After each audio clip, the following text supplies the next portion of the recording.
que a primeira turma do Supremo alcançou dois votos pela condenação de Jair Bolsonaro e os outros 7 réus por suposta tentativa de golpe de Estado. Além do golpe, eles são acusados de tentativa de abolição violenta do Estado Democrático de Direito, deterioração de patrimônio tombado e participação em uma organização criminosa. Em seu voto, o ministro Alexandre de Moraes, que é o relator, declarou que não há dúvidas de que houve uma tentativa de golpe no país. A gente tem esse trecho. Vamos acompanhar. E não há nenhuma dúvida nessas todas condenações e mais de 500 acordos de não persecução penal, de que houve tentativa de abolição ao Estado Democrático de Direito, de que houve tentativa de golpe, que houve uma organização criminosa e que gerou dano ao patrimônio público. Voto do ministro relator no dia de hoje, Alexandre de Moraes, dizendo que não há dúvidas de que houve uma tentativa de golpe de Estado. A gente vai trazer vários trechos, o que é importante saber. Vamos fazer os apontamentos, as conexões, a tese que foi defendida pelo ministro relator. Vamos chamar o Luiz Felipe Dávila, que naturalmente acompanhou todas as manifestações, a tese defendida pelo ministro relator. Depois a gente vai trazer também as informações do voto do ministro Dino. Você, Dávila, seja bem-vindo. Ótima noite a você, especialmente no que tange o posicionamento do ministro relator, a tese defendida por ele e essa declaração em que ele entende que não há nenhuma dúvida de que houve sim uma tentativa de golpe. Dávila, bem-vindo. Boa noite, Caniato, boa noite, meus colegas, e boa noite à nossa querida audiência. O ministro relator Alexandre de Moraes endossou plenamente a tese da Procuradoria-Geral da República, ou seja, que todos os atos acontecidos praticamente desde o início do primeiro governo Bolsonaro foram atos preparatórios e até executórios de um golpe de Estado. E ele foi descrevendo os pormenores de ataques à justiça eleitoral, ao sistema eleitoral, às reuniões ocorridas, e foi contando aquela série de encaminhamentos ou de fatos que, concatenados, formam a tese da Procuradoria-Geral da República de que não foi apenas cogitação de golpe de Estado, mas foi, na verdade, partindo para a execução. E aí, então, o ministro Alexandre de Moraes endossa todos aqueles 5 crimes. É uma organização criminosa armada, tentativa de abolição violenta do Estado Democrático de Direito, golpe de Estado, dano qualificado pela violência e grave ameaça contra o patrimônio da União e com considerável prejuízo para todas as vítimas. E, além disso, deterioração do patrimônio tombado. Então, o voto do ministro Alexandre de Moraes não traz nenhuma surpresa. Traz coerência, como ele endossou integralmente as teses da Procuradoria-Geral da República.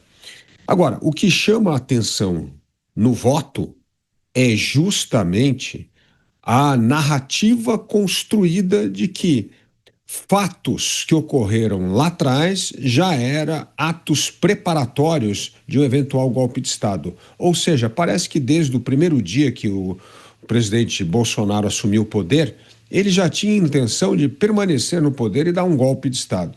Essa é a impressão que me passou no voto do ministro. Como tudo já havia sido premeditado, parece que, no fundo, a única razão de chegar ao poder é já começar a tramar como permanecer no poder. E é uma tese, pode ser defendida como foi o voto do ministro, mas é uma tese que não está embasada na materialidade dos fatos. Ou seja, cogitação, atos preparatórios e execução, nesta narrativa do voto, parecem ser a mesma coisa. Ao que eu sei, isso não é o que deve constar num processo que siga as regras do Código Penal, do Estado Democrático de Direito, do direito à ampla defesa e do devido processo legal. Quase 5 horas de voto do ministro relator Alexandre de Moraes. Chamar o Cristiano Beraldo, também acompanhou todas as informações, as muitas informações, a tese defendida, o que é preciso trazer conectar ministro Moraes mencionando Jair Bolsonaro como o líder da organização criminosa, dizendo que todo o processo teria sido iniciado em julho de 2021. Enfim, acho que são várias informações. A gente vai trazer os trechos das falas do ministro Moraes. Nesse giro inicial de análises, você, Beraldo, o que é preciso trazer e considerar em relação ao voto do ministro Moraes? Bem-vindo. Obrigado, Caniato. Boa noite a você, ao Dávila, ao Mota. Boa noite à audiência que prestigia diariamente os Pingos nos Is. Caniato, o que nós assistimos hoje foi o primeiro ato desse grande finale de uma peça de teatro que nós já sabíamos o final desde o início da apresentação. A condenação dura, cheia de certezas e afirmações que viria do relator, isso era sabido desde o momento em que houve a denúncia ao Supremo Tribunal Federal. Por quê? Este julgamento não trata da Constituição. Esse julgamento ele não trata da defesa da democracia. Esse julgamento não trata da defesa dos melhores interesses do Brasil, da estabilidade institucional. Esse julgamento trata de uma relação pessoal que ministros da Corte, aí eu reforço, não foi o Supremo Tribunal Federal, uma instituição centenária que já prestou inúmeros bons serviços ao país, mas que hoje é, ali na sua maioria, formada por ministros que resolveram atuar como agentes políticos. E a partir desta atuação política, inclusive, o ministro relator Alexandre de Moraes tem um histórico de vida bastante envolvido com a política no estado de São Paulo, ele então resolve manifestar-se em relação a Jair Bolsonaro e outros membros do governo passado de uma forma que ele coloca esses eventos do 8 de janeiro como a conclusão de uma grande organização para interromper a normalidade democrática do Brasil. Eu, sinceramente, continuo com a mesma dificuldade de conectar tudo aquilo que aconteceu dentro do Palácio do Planalto, que precisa ser tratado, porque não é razoável, no mínimo, o que aconteceu ali dentro, em razão do resultado da eleição. Mas conectar isso com as manifestações que vimos no 8 de janeiro é uma extrapolação que todas as conexões que tentaram ser feitas, tanto pela Procuradoria-Geral da República quanto pelo ministro relator, elas, para mim, continuam no campo da fantasia. Pois é, amanhã a sessão será retomada, quarto dia de julgamento, com o voto do ministro Fux já na parte da manhã, e amanhã uma sessão, então não terá a sessão na parte da tarde, né, depois do recesso para o almoço. A gente vai trazer naturalmente as informações que indicam a possibilidade de divergência do ministro Fux. Daqui a pouco a gente vai trazer esses detalhes. O Roberto Mota já está com a gente?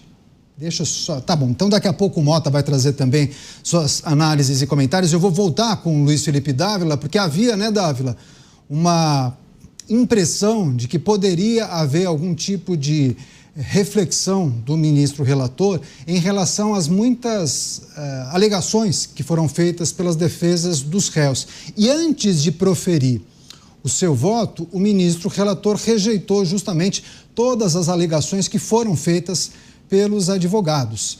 E aí havia, inclusive, a possibilidade de que ele reconhecesse algum pleito feito pelos advogados, alguma reivindicação, algum apontamento. Mas não, o ministro relator rebateu ponto a ponto, refutando qualquer tipo de alegação feita pelos advogados dos réus. Estava tudo dentro do roteiro? Aquilo que você esperava se confirmou? Aqueles otimistas ou pessimistas, depende da maneira como cada um olha esse julgamento, mas aqueles que apontavam para a possibilidade de uma surpresa, um ajuste no voto do próprio relator, isso não se confirmou, né, Dávila? É verdade, Caniato, mas o voto do ministro Alexandre de Moraes não foi nenhuma surpresa para mim. Afinal de contas, é um voto político embasado na narrativa da Procuradoria-Geral da República, que, ao não ter realmente materialidade robusta para acusar o presidente da República de tramar contra o Estado Democrático de Direito, criou uma narrativa dessa concatenação de fatos, acontecimentos desde 2021, como se desde 2021, muito antes das eleições, já se pensasse em dar golpe de Estado, como se o presidente entendesse que ia perder a eleição, que era preciso fazer alguma coisa para salvar o país de entregar novamente ao PT. Então, essa tese me parece uma tese completamente descabida. Nós precisamos olhar para os fatos. Sim, é verdade que o ex-presidente Jair Bolsonaro fez críticas ao sistema eleitoral, fez críticas ao TSE, ao Tribunal Superior Eleitoral. É verdade. E, aliás, ao meu ver, críticas infundadas. Mas achar que isto já era o início de uma trama de um golpe de Estado é criar uma narrativa e não se atentar à materialidade que é preciso existir para poder incriminar uma pessoa disso. Então, foi sim uma narrativa política, um voto político que, na verdade, desconsidera a ausência de materialidade para justamente focar na narrativa, e numa narrativa que pode até fazer sentido no enredo, mas ela não faz sentido no que nós chamamos da ordem jurídica, do Código Penal, da Constituição. Nada disso faz sentido, mas foi um voto político baseado na narrativa política da Procuradoria-Geral da República, e é isso o que nós esperávamos do voto do relator. Pois é, inclusive é preciso considerar os muitos slides, materiais que foram exibidos pelo ministro relator. E, em dado momento, o ministro Flávio Dino questiona sobre uma foto que teria sido apresentada, que foi projetada ali na sessão. E aí o ministro Dino pergunta se esse material estava nos autos. E o ministro relator disse que não, que aquela foto não estava nos autos, que ela tinha sido perdida nas muitas mensagens trocadas no Zap. Trago essa informação para ilustrar justamente reivindicações que foram feitas por advogados nas alegações de materiais que não teriam sido juntados nos autos e aí foram questionados justamente durante o julgamento.